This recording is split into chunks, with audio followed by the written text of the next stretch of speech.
نحن أصحاب المعاني لسنا أصحاب الألفاظ. الألفاظ الجوفاء لا تجدي. انظر إلى المعنى. The second question is something that we touched upon yesterday, and this is the questioner says, may Allah be benevolent to you, do we distinguish between boycotting a person of bid'ah who calls to his innovation, the one who is a da'iyah, he calls to his innovation, and the one who does not call to his innovation? And how do we behave with each of these two categories of people? How is our interaction with these two categories of people? So again, the Shaykh answers this by saying that there is no doubt that making a distinction between the two groups is wajib, is obligatory.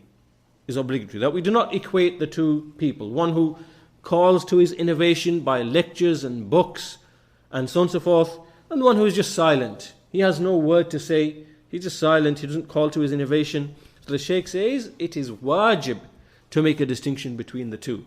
And this is what the scholars of hadith and all of the ulama and the imams of the Salaf have been upon. We see this principle mentioned in the books of Ibn Taymiyyah and the books of the muhaddithin of the early times, right up until this time of ours. All of the scholars, they make this distinction.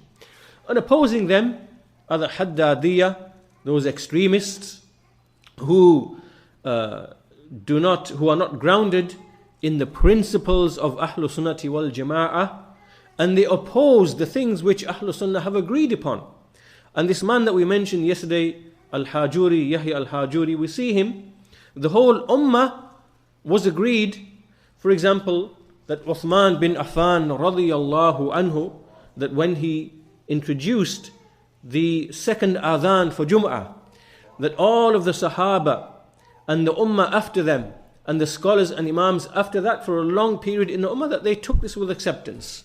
And they took this to be from the Sunnah of the Khulafa ar-Rashidun.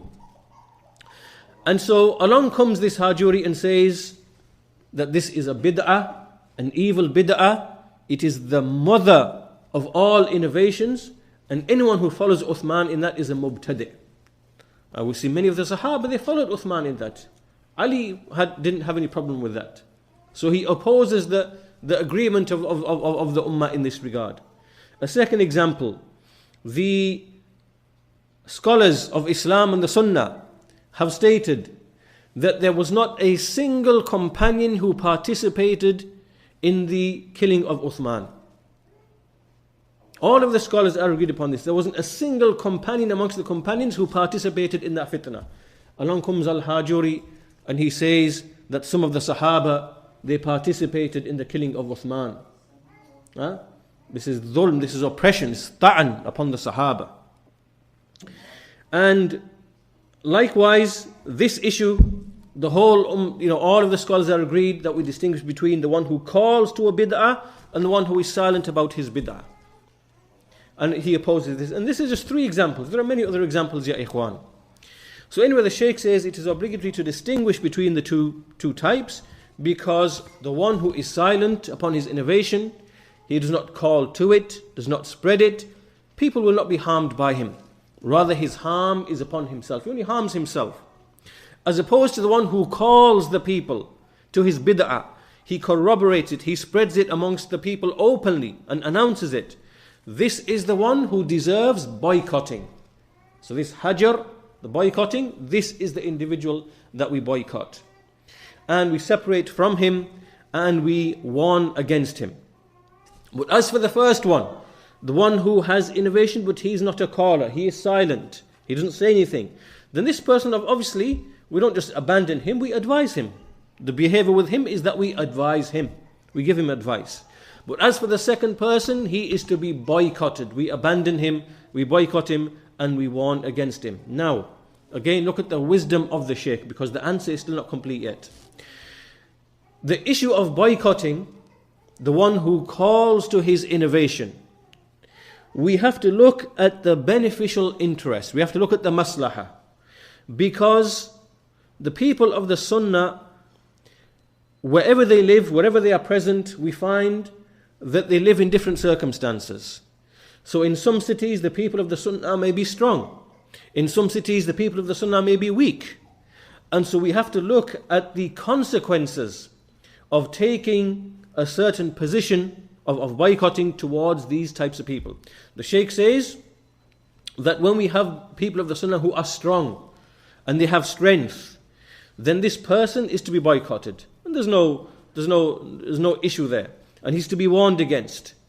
However, if the strength is to the people of innovation, for that individual, that person who is the caller to his bid'ah, he has some strength, he has some standing, he has some influence upon the people, he is vocal, he has a reach amongst the people, he can create problems, for Ahlul Sunnah, then in this particular situation, then he is to be boycotted in a partial way.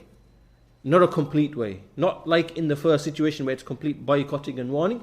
In this case, it is a partial boycotting. And so the way that you behave with him is that you don't warn against him openly, because this is going to bring back harm to you. But rather you refute the mistakes. So whatever his mistakes are, without mentioning his name, he has numerous mistakes. Whatever those mistakes are, then you refute those specific mistakes. And you do not attend his lessons, you do not listen to him, but you do not openly warn against him, because obviously this now will bring hardship upon the people of the Sunnah. So the evidence is used to refute his innovation, his mistake and his error, so that the general people are protected from being misguided. But if a policy of open boycotting was to be shown against him, this individual would incite the general people and specific people against him. He would create tribulation, and the people of innovation in general would then start to transgress against the people of the Sunnah and humiliate them and try to split their ranks and create turmoil amongst them. And so we have a principle in the Sunnah which is that repelling evil is something that is desired. That repelling evil is something that is desired. And in this situation, the greater evil is the harm that would come to the people of the Sunnah, and for that reason the issue of boycotting is not implemented in the way that it is in the first situation. So the point being that the people of the Sunnah are to use wisdom. They are to use wisdom in whatever they do.